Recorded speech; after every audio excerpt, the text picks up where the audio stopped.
Bertransmigrasi ke tahun 60-an. Saat orang lain senang hanya karena menemukan sayur liar agar tidak kelaparan. Aku justru memegang ayam di tangan kiri dan labu besar di tangan kanan. Dengan santai aku membuat keluargaku makan kenyang. Ini karena aku bertransmigrasi membawa ruang dimensi rahasia. Setelah menyimpan sebagian besar labu ke dalam dimensi, Ergauzi memegang 2 ekor ayam hutan di satu tangan dan mentimun di tangan lainnya. Berjalan turun gunung dengan puas. Kakak kedua. Yodi, kenapa kamu kemari? Aku khawatir padamu. Lagi pula kamu belum pernah ke gunung. Ibu menyuruhku melihat keadaanmu. Kakak, dari mana kamu dapat labu ini? Kamu membawa labu mengelilingi gunung. Bagaimana kalau ada orang yang melihatnya? Li Yudi merasa panik. Zaman sekarang orang-orang bisa gila demi sesuap makanan. Dia pernah melihat sendiri orang dari desa tetangga saling pukul hanya demi menggenggam sayur liar. Ini kan cuma sebutir labu. Coba lihat, ini apa? Ayam hutannya besar sekali. Bagaimana cara kamu menangkapnya? Ini beneran kamu yang tangkap? Melihat 2 ekor ayam hutan di tangan Ergauzi, Li Yudi benar-benar terkejut.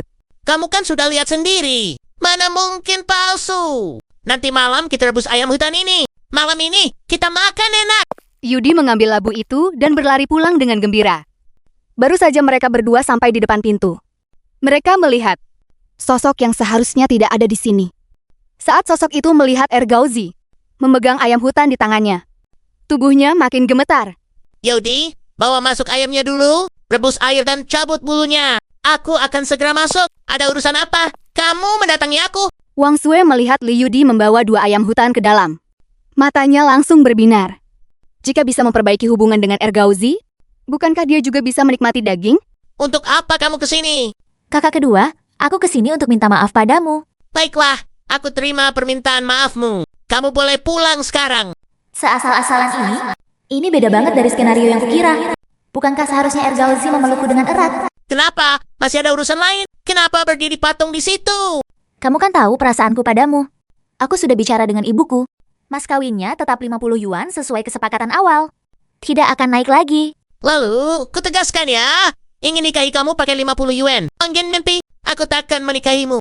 Kakak kedua, aku tahu aku salah. Aku benar-benar ngaku salah, Ibu. Kami sudah pulang. Cepat lihat apa yang didapat kakak kedua. Astaga, 2 ekor ayam hutan gemuk sekali. Total beratnya mungkin hampir 2,5 kilogram. Mana kakak keduamu? Kenapa belum masuk? Ada di depan pintu. Si Wang Sui, wanita tak tahu malu itu datang lagi. Mendengar hal ini, Jiang Kuihua berlari kencang menuju gerbang. Hentikan. Keluarga kita kan sudah jelas memutuskan hubungan. Kenapa kamu masih mengganggu anakku? Dasar cewek gatal, mau merusak reputasi anakku. Jangan harap ya. Pipi Jiang, kenapa bicara begitu tentangku? Aku tak pernah berniat merusak reputasi kakak kedua. Bagus, kalau tidak ada, karena keluarga kita sudah tidak ada hubungan lagi. Sebaiknya jangan saling kontak, agar tidak diumpat orang lain. Pipi Jiang, aku tulus menyukai kakak kedua. Aku ingin jadi menantumu. Pergi sana, cepat pergi. Kalau kamu masih mengganggu anakku. Awas ya, kuropok mukamu itu. Wang Sui berlari pergi sambil menangis. Ergauzi mengacungkan jempol dalam hati. Kau dari dulu tak sadar? Kekuatan tempur ibuku dahsyat begini? Untung kamu keluar tadi. Nanti, kalau cewek itu mengganggumu lagi, bilang pada ibu. Lihat saja, bagaimana ku cabik wajahnya. Kamu tidak terluka kan? Kemampuan anak ibu sendiri, masa ibu tak tahu? 3-5 orang pun tak sanggup mendekatiku. Anakku, kalau bisa jangan naik gunung lagi. Kalau sampai terjadi sesuatu, bagaimana dengan ibu? 2 labu besar itu dari mana? Labu itu aku pungut di gunung. Masih ada 2 lagi yang belum kubawa. Ayo, masuk dulu baru bicara. Masuk rumah, mereka bertiga saling pandang. Melihat barang yang dibawa Ergauzi. Labu sebesar ini, takkan habis kita makan. Gimana kalau bawa 1 untuk kakek nenekmu? Diberikan ke kakek nenek, aku tak keberatan. Tapi apa separuh tidak terlalu sedikit? Zaman sekarang, tak ada keluarga yang mampu. Kamu punya niat begini saja. Kakek nenekmu tak sia-sia menyayangimu. Kasihkan juga ayam hutannya ke kakek nenek. Di bawah 1 ekor, agar mereka bisa cicip daging. Yudi, kamu bawa ini dan hantarkan ke kakek nenekmu. Baru saja Yudi pergi, terlihat 2 sosok besar dan kecil datang. Ibu, adik ipar. Kakak ipar keempat sudah pulang ya? Wah, ayamnya besar sekali. Labu ini juga tak kecil. Ayam hutan ini ditangkap adik iparmu di gunung belakang. Labu ini juga dipungut di sana. Tadi baru saja mengantar sebagian ke tempat kakek nenek. Adik ipar bisa berburu? Hal ini jangan dibicarakan kemana-mana. Ini semua berkat perlindungan leluhur yang memberi kemampuan pada air Gauzi kita. Nanti malam, kita rebus ayam ini. Pas sekali untuk masa pertumbuhan daya. Gauzi, ini terlalu berharga. Mending kamu saja yang makan. Nanti kubuatkan sup sayur liar saja untuknya. Makanan begitu mana ada gizinya? Kakak ipar keempat, urus saja masakannya. Aku ajak Daya keluar dulu. Di sisi lain, kakek Ergauzi, Liu Fu, menatap Liu Di dengan bingung. Yudi, kenapa kamu kemari? Apa ada masalah di rumah? Apa ini? Gara-gara urusan air Gauzi. Beberapa hari lalu kudengar ibumu cerita. Katanya, sudah menemukan gadis untuk air Gauzi. Nenek, urusan itu sudah batal. Kok bisa? Pihak sana meremehkan air Gauzi? Harusnya tidak kan? Keluarga Wang Sui ingkar janji, tak mau 50 yuan. Tapi minta mas kawin 100 yuan. Kakak kedua tak setuju, jadi urusannya batal begitu saja. Ini benar-benar keterlaluan. Mana ada yang minta sebanyak itu? Masih kurang berapa lagi? Keluarga kita patungan sedikit demi sedikit. Sudah batal, kakek. Kakak kedua bilang, siapa mau nikah ya nikah saja. Dia takkan menikahi Wang Sui. Baguslah kalau begitu. Memang harusnya batal. Kakek, nenek, tak usah bahas itu lagi. Aku kesini untuk antar barang. Coba lihat barang bagus apa yang didapat kakak kedua. Liu Di buru-buru mengeluarkan ayam hutan dan 1 buah labu besar. Pasangan tua itu seketika terpana. Ini semua didapat kakak kedua saat masuk gunung.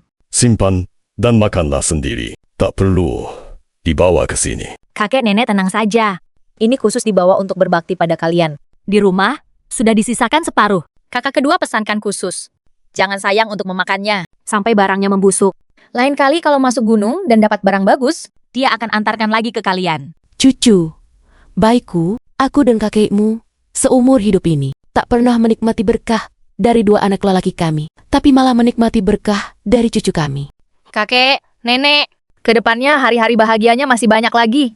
Li Shanggan seketika emosional campur aduk. Pemandangan ini tak tahu sudah berapa lama dinantikannya dalam mimpi. Kakek nenek, barangnya sudah kutaruh, aku pulang dulu. Ibu dan yang lain masih menungguku. Melihat punggung Liu Di yang pergi, Li Shanggan merasa sangat terhibur. Cucu kesayanganku ini sekarang sudah hebat, tahu cara menyayangi orang, tak seperti ayahnya. Pergi bertahun-tahun, tak tahu di luar masih hidup atau sudah mati. Jangan bahas orang pembawa sial itu. Kuarasa bertahan-tahan ini sia-sia membesarkannya. Sudahlah, tak usah banyak bicara. Kamu panggil Chunlan, suruh dia panggil semua anggota keluarga anak kedua. Hari ini, kita juga makan enak. Beda dengan keluarga Ergauzi yang harmonis. Keluarga Wang Sui justru diselimuti suasana yang berbeda. Begitu Chen Xiuying melihat wajah Wang Sui, amarahnya langsung memuncak. Hanya dalam waktu 1 pagi, berita keluarga Wang minta mas kawin 100 yuan sudah tersebar luas di mana-mana. Kutanya padamu, hari ini kamu menemui si Ergauzi itu. Apa? Katanya, dia setuju atau tidak soal mas kawin 50 yuan? Dia tidak setuju. Apa? Beraninya dia tak setuju. Dia pasti sedang emosi sekarang. Beri aku sedikit waktu lagi. Aku akan cari cara redakan emosinya. Sudahlah, kalau tak setuju, ya sudah. Mending menikahkanmu ke dalam gunung jadi istri duda tua. Itu lebih baik. Besok ku cari orang untuk melamarmu. Ibu, tidak boleh begitu. Aku tak mau nikah. Sampai mati pun aku tak mau. Perjodohan itu urusan orang tua dan mak comblang. Hal ini tak bisa kamu atur sendiri. Kalau ibu menikahkanku sejauh itu, seumur hidup aku takkan bisa bertemu kalian lagi. Beri aku sedikit waktu lagi. Aku pasti bisa meyakinkan Ergauzi agar mau menikahiku. Asalkan aku bisa menikah dengan Ergauzi. Aku bersumpah, pasti membantu kakak-kakakku dapat istri. Keluarga mereka punya uang. Hari ini aku melihat sendiri. Ergauzi memegang 2 ekor ayam hutan. Si Ergauzi sialan itu dapat ayam hutan, tapi tak tahu cara berbakti antarkan ke aku. Rasain, dia tak bisa dapat istri. Kuberikan waktu seminggu lagi padamu. Kalau tak bisa merujuknya, terima saja nasibmu.